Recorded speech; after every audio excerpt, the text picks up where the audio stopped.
पहा नवीन एपिसोड्स एकदम add free.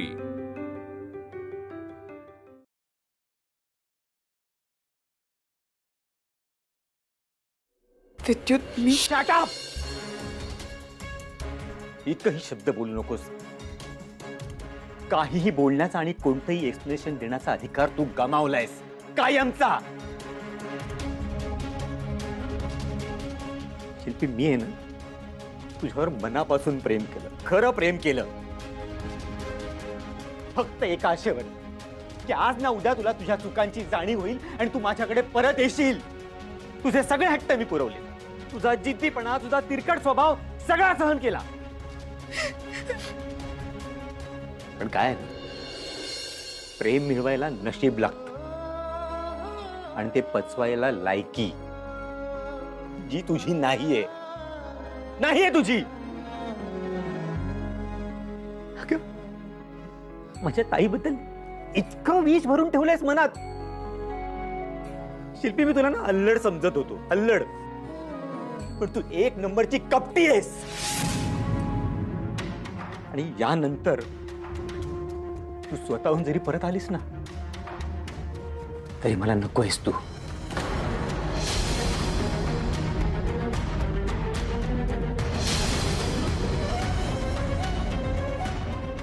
शिल्पी, तू मला माझ्या आयुष्यात नकोयस।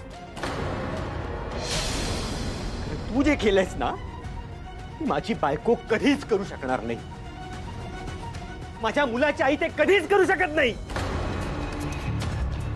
आजपासून तुझा आणि माझा संबंध संपला,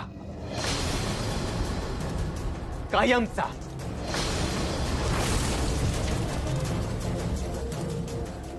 विद्युत, नाही बाबा, मी असं बोलून निघून नाही जाणार आहे। वकील आहे ना मी रीतसर माझा डिवोर्स फाईल करणार आहे।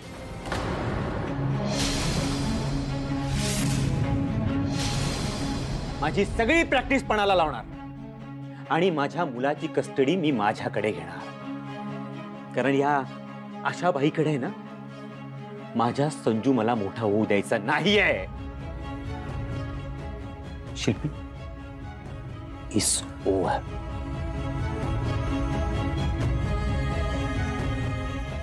ओव्हर।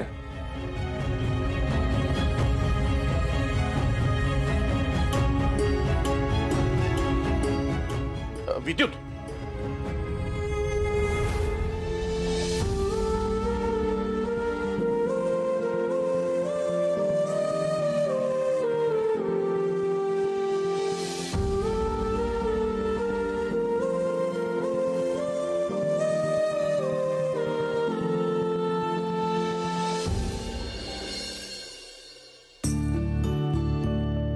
इतकं सगळं झालं मग मला कोणी उठवलं का नाही? काय सांगायचं तुला? याच घरातील एका व्यक्तीने तुला पलंगावर बसवून ठेवलं। थेट सोड चिठ्ठी द्यायचं बोलला तुमचा जावई। काय बोलणार मग तो? शिल्पीने जे काही केलं त्यावर योग्यच केलं त्यांनी।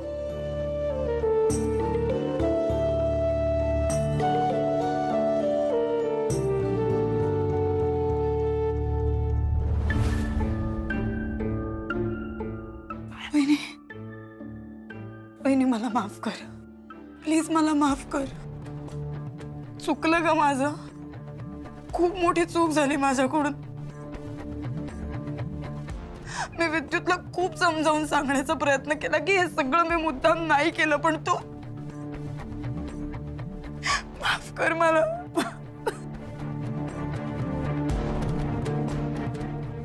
₹10,00,000 कुठून आणलेस? मी काय विचारतोय शिल्पी, ₹10,00,000 कुठून आणलेस? मैत्रिणीकडून घेतले। मैत्रिणीकडनं? इतके पैसे? 2-3 मैत्रिणींकडून थोडे थोडे जमवले। आजच्या सगळ्यांचे पैसे परत गेले पाहिजेत। ते देईन मी, ते इम्पॉर्टंट आहे का बाबा? आजच्या आज सगळ्यांचे पैसे परत करायचे। शिल्पी, सगळं विचित्र आहे। इतकं खोटं, इतकी लपवाछपी, 10,00,000 गोळा केलीस तू? अगं आई, मी खूप घाबरले होते। मला असं वाटलं की हे सगळं घरी कळलं तर असं सगळं होईल म्हणून मला खूप भीती वाटत होती आणि म्हणून मी नाही सांगितलं. हे सगळं करताना तुला भीती नाही वाटली? कुणाच्या तरी जीवाबरोबर खेळतेस तू. आणखी किती गोष्टी दाखवून ठेवल्या तू पैसे देऊन?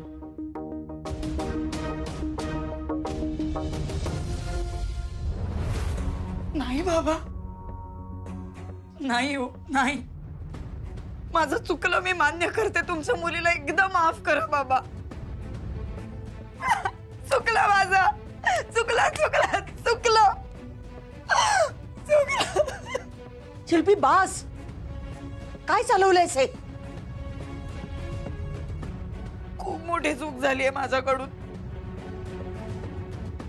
पण ती चूक सुधारण्यासाठी मला एक चान्स मिळाला पाहिजे.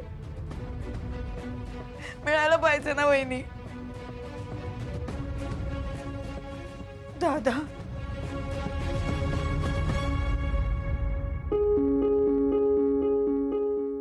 वहिनी, मी सगळ्यांसमोर मान्य करते आज की मी तुझं पार्लर बंद व्हावं म्हणून केला प्रयत्न, तुझा बिझनेस बंद पाडण्यासाठी प्रयत्न केला, पण तुला कधीच मारण्यासाठी मी नाही प्रयत्न केला. हे सगळं काहीतरी वेगळंच होऊन बसलंय. मला फक्त एक संधी दे बहिणी, एक.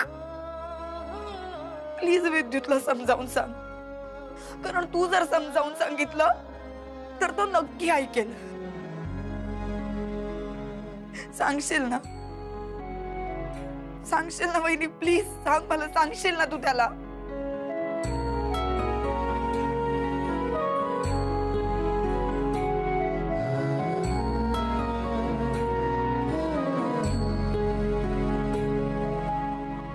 ठीक आहे, नको सांगूस, कोणीच काही सांगू नका. पण एक गोष्ट लक्षात ठेवा, जर विद्युतनी त्याचा निर्णय बदलला नाही तर मी माझ्या जीवाचा काहीतरी बरं वाईट करून घेईन. शिल्पी,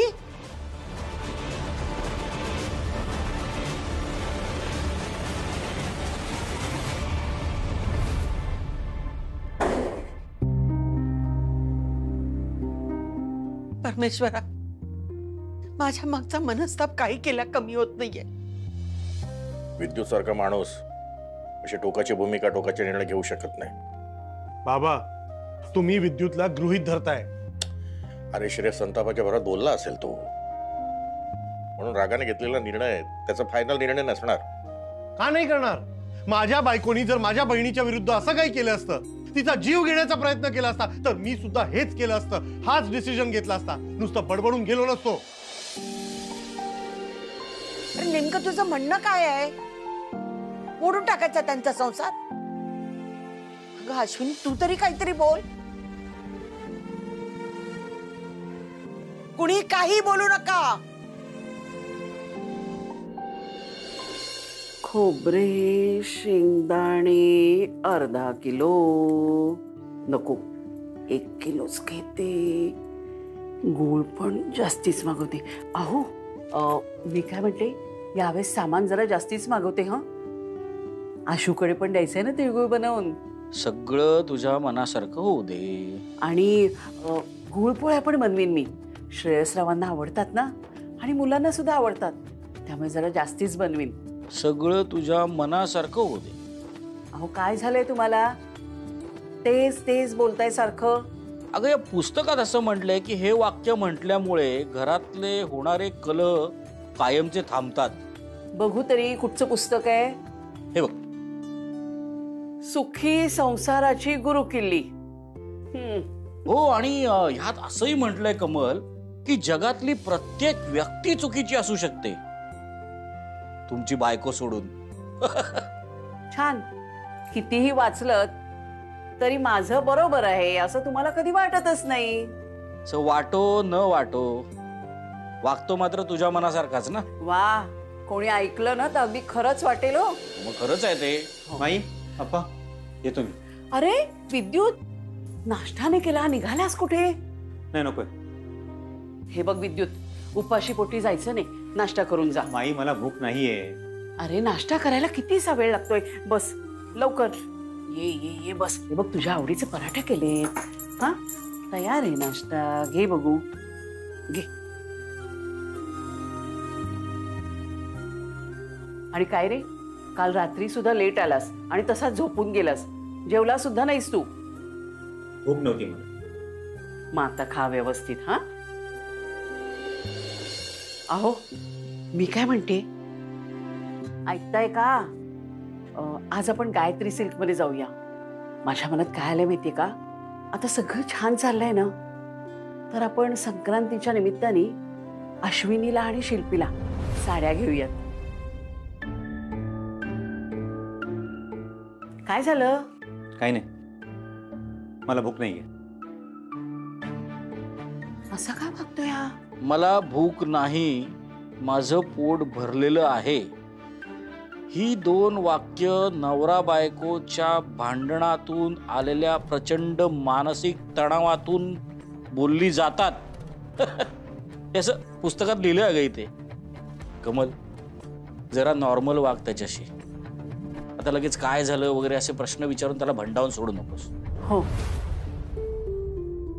विद्युत, तुला जेव्हा वेळ असेल ना तेव्हा मला त्या स्टेशन रोडच्या मार्केटला सोडशील का? संक्रांतीसाठी वाण घ्यायचेत मला. आणि यावेळेस ना मी संक्रांतीचं हळदी कुंकू मोठं करायचं म्हणते. अश्विनी येईल आणि तिच्याबरोबर शिल्पी सुद्धा येईल. माई, शिल्पी या घरात येणार नाही. असं काय म्हणतोयस तू? नाही, काही नाही, पण माझं एवढंच म्हणणं आहे की अनावश्यक खर्च टाळा. या साड्या वगैरे आणायची ना काहीच गरज नाही, आणि गोंधळ घालण्याची सुद्धा. येतो.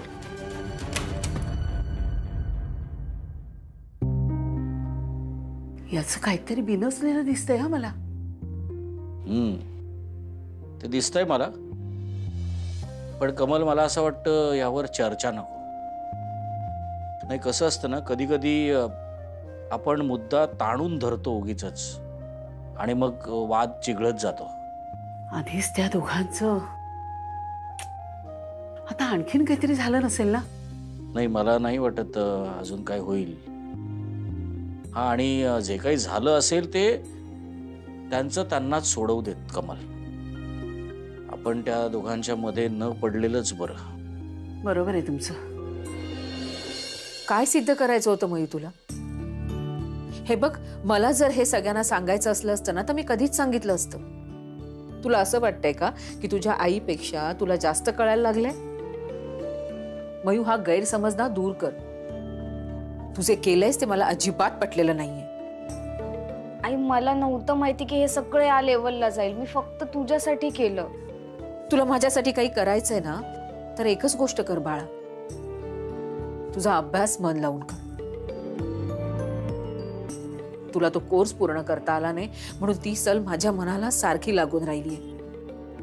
आणि आता आपल्यावर ही वेळ नको ना म्हणून मी पैसे कमवण्याचे प्रयत्न करते, तर तू अभ्यासाकडे लक्ष द्यायचं सोडून हे सगळं करत बसलीस. अगं मी फक्त... हे बघ, आता काही बोलू नको. मी सांगते ना ते नीट ऐक. 2 दिवसात तू 1 महिन्यासाठी रंजू मावशीकडे पुण्याला जा. रंजू मावशीकडे का आता? मग जो कोर्स तुला इथे पूर्ण करता आला नाही ना तो तिथे जाऊन पूर्ण करता येईल.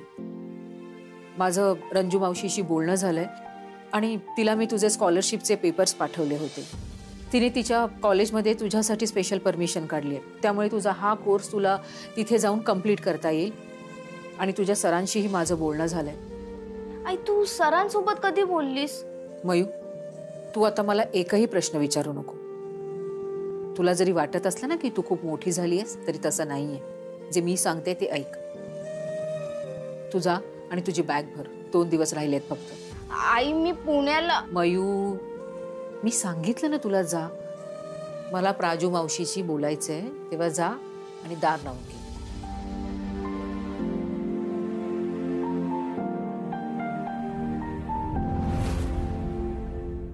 अश्रू, अगं तिनं जे काही केलं ते तुझ्यासाठी केलं ना? प्राजू, तिने जे केलं ते केलं, पण तू काय केलं अगं? हे बघ प्राजू, मला माहितीये तुम्ही दोघींनी जे काही केलं ते माझ्यावर प्रेम आहे म्हणून केलं, पण ह्या प्रकारे तुम्ही खूप मोठी चूक केलीये. आणि शिल्पीनं जे केलं ते?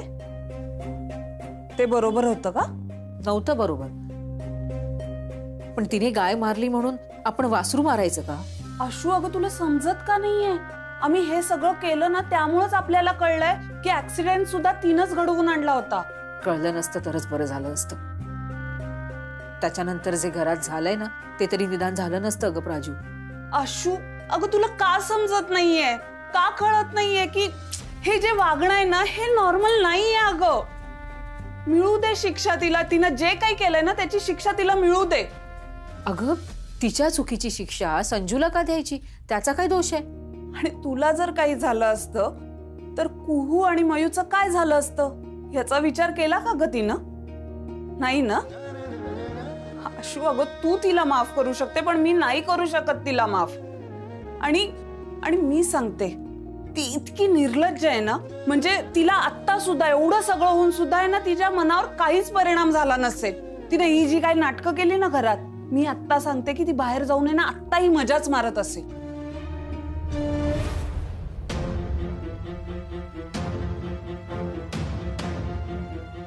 शिल्पी, बोल ना काहीतरी. किती वेळ अशीच बसणार? मी फक्त तुझे पैसे परत करायला आले होते. Are you sure?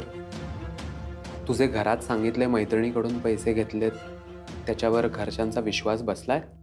मला नाही माहिती. मी निघते. शिल्पी, एक मिनिट.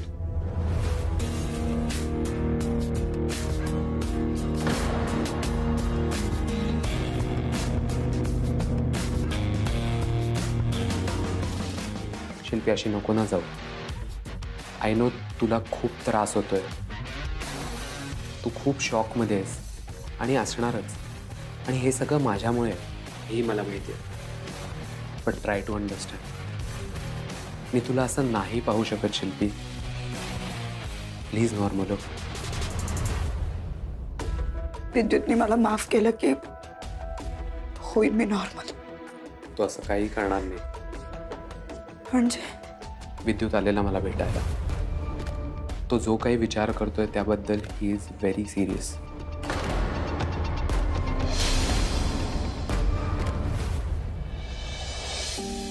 विद्युत, तू काल जे काही बोललास ते सिरियसली बोललास हे माहिती आहे मला.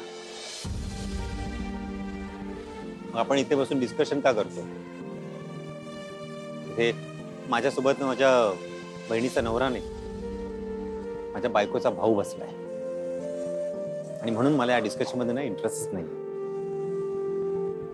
इम्पल्सिव्ह होऊन रागाच्या भरात बोलणारा तू नाहीस. ती घाणेरडी सवय मला आहे, तुला नाही. विद्युत, म्हणूनच मी आज खूप विचार करून तुझ्याशी बोलायला आलो. शिल्पीने जे काही केलं त्यासाठी मी तिला पाठीशी घालणार नाही. पाठीशी काय मी तिला माफही करू शकणार नाही. अश्विनी आणि माझ्यामध्ये जे काही मतभेद आहे ते एका ठिकाणी. शेवटी ती माझी बायको आहे आणि माझं तिच्यावर खूप प्रेम. शिल्पी सुद्धा माझी एकुलती एक बहीण आहे रे. बहीण काय, माझ्या मुलीसारखीच आहे. खूप हट्टी आहे, जिद्दी आहे, स्टबर्न आहे. सगळं मानतो मी, पण असं असून सुद्धा माझं तिच्यावर खूप प्रेम आहे. मला एक गोष्ट माहिती आहे की तुझंही तिच्यावर खूप प्रेम आहे. पण मी संजूशिवाय नाही राहू शकत. शिल्पी, मीही वकील आहे, मलाही कायदा कळतो. विद्युत काही बोलला तरी संजूची कस्टडी तुझ्याकडेच राहील. संजू तुझ्याच जवळ राहील. शिल्पी, शांत हो शिल्पी. मी विद्युत शिवाय सुद्धा नाही राहू शकत. तुमचं लग्न झाल्यापासून तिने खूप चुका केल्या. संजूला घेऊन त्या घरात निघाली, इकडे आली, इकडे राहिली. ही तर सगळ्यात मोठी चूक. पण तेव्हा सुद्धा विद्युत तू सगळं मॅच्युअरली हँडल केलंस. पेशंटली तिचं ऐकलं, समंजसपणे सगळं सांभाळून घेतलंस. पण हे सगळं माहीत असताना सुद्धा ना, एक भाऊ म्हणून माझी एक छोटीशी रिक्वेस्ट आहे तुझ्याकडे. तुझ्या डिसिजनच्या आड मी येणार नाही. पण हे डिसिजन घेण्याच्या आधी परत एकदा विचार कर, एवढीच रिक्वेस्ट आहे माझी. माझ्या बहिणीला एक chance they, last chance please. जो ऍक्सिडेंट झाला त्यामध्ये माझ्या बहिणीच्या जीवाचं काही बरं वाईट झालं असतं तर तू हेच म्हणाला असतास